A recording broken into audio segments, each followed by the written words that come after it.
बिस्मिल्लाहिर्रहमानिर्रहीम। English grammar में आज का जो हमारा टॉपिक है वो डिग्री ऑफ एडजेक्टिव है। इसमें सिफ्त के दर्जे। पॉजिटिव डिग्री है नर्वस, परेशान।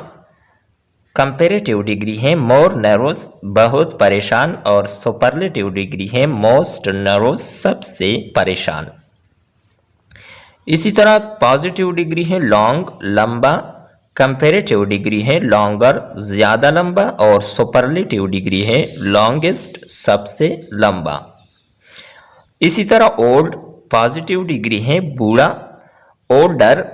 कंपेरेटिव डिग्री है ज़्यादा बूढ़ा। और सुपरलेटिव डिग्री है ओल्डेस्ट, सबसे बूढ़ा।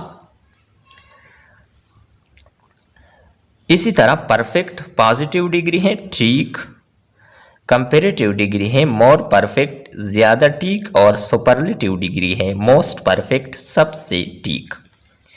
रिच अमीर पॉजिटिव डिग्री है, कंपेरेटिव डिग्री है रिचर, बहुत अमीर। और सुपरलेटिव डिग्री है राइचेस्ट, अमीर तरीन।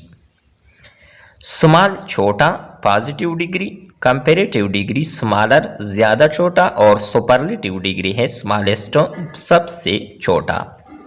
सॉफ्ट नरम पॉजिटिव डिग्री है, कंपेरेटिव डिग्री है सॉफ्टर, ज़्यादा नरम। और सुपरलेटिव डिग्री है सॉफ्टेस्ट, नरम तरीन। पॉजिटिव डिग्री है थिन पतला, थिनर, ज़्यादा पतला। और सुपरलेटिव डिग्री है थिनेस्ट, पतला तरीन। ये थी हमारी आज की वीडियो। नेक्स्ट वीडियो के साथ दोबारा मिलते हैं। खुदा हाफिज़।